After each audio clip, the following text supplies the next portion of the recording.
दिल्ली में बनकर तैयार नए संसद भवन के उद्घाटन को राष्ट्रपति द्रौपदी मुर्मू के हाथों से कराया जाए, इसके लिए सुप्रीम कोर्ट में एक याचिका दर्ज की गई थी, जिसको सुप्रीम कोर्ट ने खारिज करते हुए कड़ा आदेश दिया है। दरअसल तमिलनाडु के रहने वाले वकील सीआर जयासुकनी ने प्रधानमंत्री के हाथों नए संसद भवन का उद्घाटन कराए जाने का विरोध किया था। लोकसभा सचिवालय की तरफ से इस कार्यक्रम को लेकर जारी निमंत्रण पत्र को असंवैधानिक बताते हुए उन्होंने दलील दी थी कि राष्ट्रपति देश के संवैधानिक प्रमुख है, इसलिए नए संसद भवन का उद्घाटन उन्हीं के हाथों होना चाहिए। लेकिन इस पर यहां पर सुप्रीम कोर्ट ने इस याचिका को खारिज करते हुए हर्जाना लगाने की भी बात करी।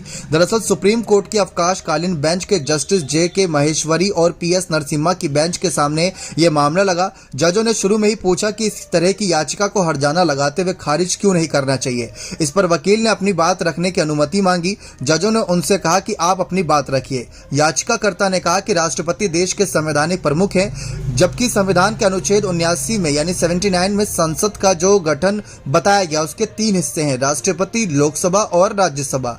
इस तरह राष्ट्रपति संसद का एक हिस्सा है, लेकिन जबकि प्रधानमंत्री सिर्फ संसद के सदस्य हैं। इस पर जस्टिस नरसिम्हा ने कहा कि अनुच्छेद 79 सिर्फ एक व्यवस्था की व्याख्या करता है।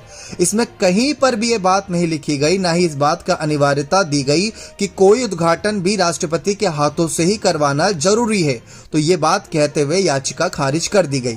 लेकिन इसके बाद जस्टिस जे.के. माहेश्वरी ने इस बात पर आश्चर्य जताया कि इस तरह की याचिका अनुच्छेद 32 के तहत कैसे दाखिल की गई। मामले में याचिकाकर्ता या किसी भी व्यक्ति का कौन सा अधिकार प्रभावित हो रहा है। वकील ने एक बार फिर कहा कि अनुच्छेद 85 के तहत राष्ट्रपति संसद का सत्र बुलाते हैं और 87 के तहत वे दोनों सदनों को संबोधित करते हैं। आखिरकार जजों ने कहा वो सुनकर आप भी चौंक जाएंगे कि हमने याचिकाकर्ता को काफी देर तक अपनी बात रखने की अनुमति दी।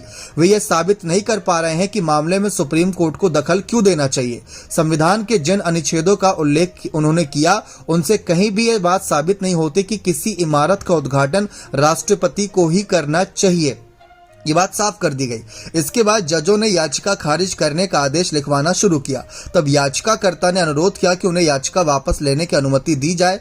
कोर्ट में मौजूद सॉलिसिटर जनरल तुषार मेहता इसको विरोध किए। उन्होंने कहा कि अगर याचिका वापस लेने की अनुमति दी गई तो याचिकाकर्ता इसे हाईकोर्ट में दाखिल कर देगा। इस पर जजों ने याचिकाकर्ता से पूछा कि क्या वे हाईकोर्ट में याचिका दाखिल करना चाहते हैं। वकील ने इससे इनकार कर दिया, क्योंकि 28 मई को तो कहीं ना कहीं इनॉग्रेशन होना ही, उद्घाटन होना ही है, तो इन सब के इतने वक्त के बीच क्या ही यहाँ पर याचिका दर्ज की जाएगी। उन्होंने वापस लेने की बात कह दी। राहुल गांधी का सबसे पहले इस मामले पर ट्वीट सामने आया था, जिसके बाद काफी बवाल मचा और 20 से ज्यादा विपक्षी दल एकजुट आ गए कि पीएम मोदी को नहीं बल्कि राष्ट्रपति द्रौपदी मुर्मू को नए संसद भवन का उद्घाटन करना चाहिए। लेकिन सुप्रीम कोर्ट ने कानूनी रूप से साफ कह दिया कि राष्ट्रपति द्रौपदी मुर्मू के लिए कहीं पर भी ये बात नहीं लिखी कि उन्हीं के हाथों से किसी भवन, किसी इमारत का उद्घाटन होगा। इसका फैसला कोई भी कर सकता है, इसका फैसला सरकार भी कर सकती है और सरकार ने इस बार पीएम मोदी को चुना है। तो ये विपक्ष के लिए भी बहुत बड़ा झटका माना जा रहा है। आप अपनी राय इस मामले पर जरूर रखिएगा। बहुत बहुत धन्यवाद।